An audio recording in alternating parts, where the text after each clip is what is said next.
Cox Business Television, information and insights on the Hampton Roads economic picture. Featuring in-depth interviews, profiles, and the latest publisher spotlight from the newsroom at Inside Business. Exclusively for Hampton Roads, Cox Communications presents Cox Business Television. Hello and welcome to CB Television, presented exclusively in Hampton Roads by Cox Communications. On this program, we'll bring you the experts, the journalists, and the local business leaders to help us make sense of trends and issues impacting our local economy. This show's about leaders, powering leaders, giving you insights to help you be successful. Today, the good, the bad, and the ugly.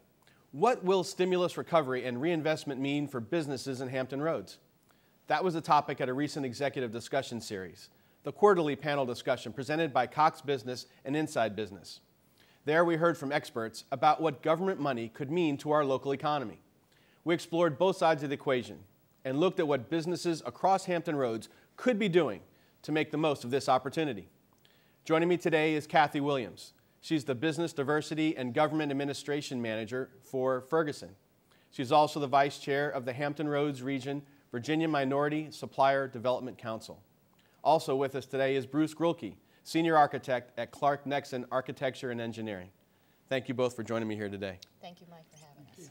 You know, as we were talking on the panel, one of the things that you really highlighted, Cathy, was that we have to do business in a new way during this new economy. Are you seeing any best practices that are emerging? Yes. What we're seeing with the stimulus money and per what we talked about at the panel are more companies getting together, large companies and small companies teaming together to go after these opportunities. I think prior to the economic downturn in the market, I think it was traditional business as usual. And now with the stimulus money, people have to be more innovative. I think people are understanding they need to re-engineer and retool their companies to be competitive, not only for the stimulus projects, but post-stimulus projects. Excellent. And from a diversity engagement point of view, is there a specific way or an avenue that minority or women-owned businesses could benefit from the stimulus? Sure. Most small businesses are made up of women, minority, service-disabled, veteran-owned companies. So as we know that the small business market makes up the majority of American businesses, 95% of that. Right. Therefore, this is a great opportunity for a lot of these companies because they are suffering in this economy. So the stimulus is going to open up a lot of those opportunities. The federal government has, small business programs where 23% of contracts are for small businesses, and then they, break down by the various certifications. So this is going to open up a lot of opportunities for small businesses. Okay. And are you seeing any of that money starting to flow yet, or are we still a couple months off? Well, it's funny you should ask that, Mike. Last week, GSA, General Services Administration, released their numbers, and the money has been slow coming from the government, but we're starting to see some movement, but they still have a long way to go with getting some of the contracts and money out. Great. And Bruce, you were really getting a lot of attention at the panel because what you were talking about were ways the company could go green. Right. Are you seeing any of this stimulus money also being pointed at really green initiatives? Well, the stimulus money is just a little tip of the iceberg. What we're finding is the same sort of thing. There's a greater incentive for teamwork that has to go on. None of us have the individual answer for making a building green, for example. It's a bunch of people working together and working as a team. And as a result of your last little seminar, we've had groups of people that once a month we get together to kind of find out who's doing what, how can we work together. And it's grown from 2 people to 10 people to 25 people. Okay.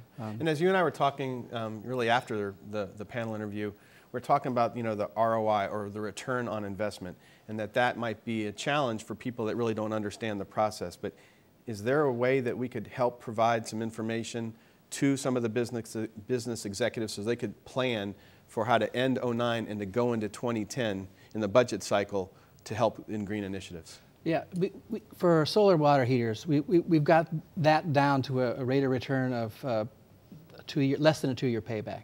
For photovoltaic panels, it's down to 7.9 years. If you combine that with the incentives, all of a sudden you have up to 30% for residential and up to $1.80 a square foot for commercial facilities.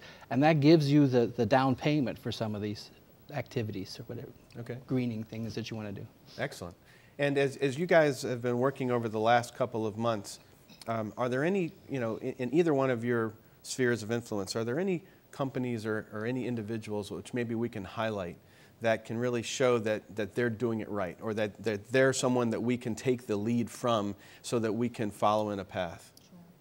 I would tell you Bay Electric, that's based in Newport News, they have been engaged in the government work, and I think because of their past experience, they understand all the nuances to do government work, and as a result of that, they're starting to see a lot of the government contracts with the military base. So they obviously would be a great company that has done well. Neat. We do a lot of work with Bay as well, but Solar Services of Virginia is another one where there's somebody who's out there doing it every day and understands how to do it, understands how to file the forms to get your energy tax credits.